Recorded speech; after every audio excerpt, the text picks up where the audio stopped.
was an accident waiting to happen because we've seen over the last couple of months a pattern where Russia has been firing more and more drones and missiles at Ukraine every day.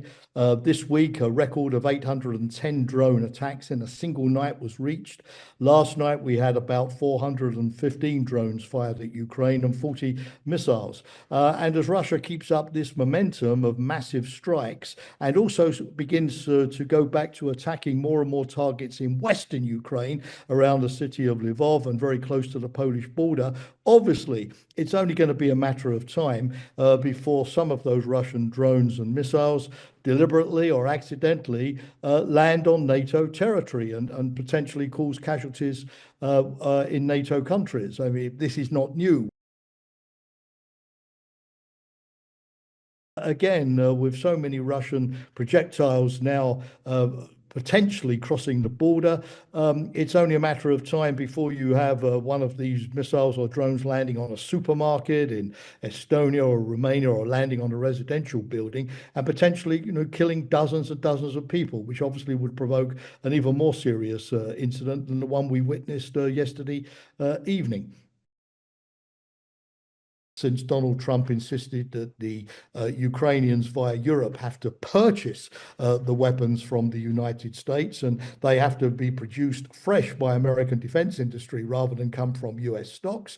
So that clearly has sent a signal to Putin that he has now a window of opportunity to pursue his campaign in Ukraine before these new freshly manufactured American weapons arrive. He knows that he's degrading the Ukrainian air defense. And of course, he also knows that winter is coming in just a couple of weeks now, when naturally Russian operations will have to be scaled down. So I think he sees that the tide is flowing in his favor at the moment. This incident is probably a timely warning to NATO to move expeditiously in the direction of putting greater air defense assets into Eastern Europe. But that could be an unpleasant trade-off when it comes to helping Ukraine. I think it's the clear notion that Russia is willing to take greater risks.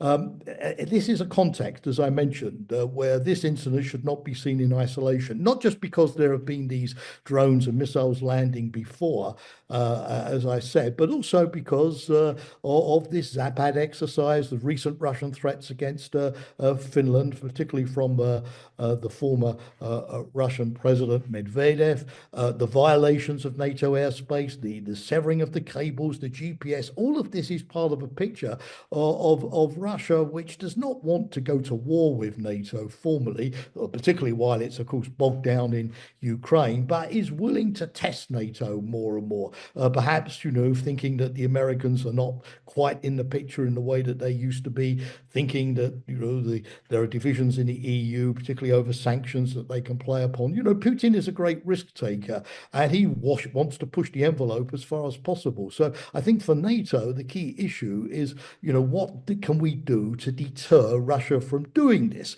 We don't want to start a war with Russia. We're a defensive alliance, but clearly we're dealing, with a poker player who's willing to sort of up the ante, and we've got to up our game.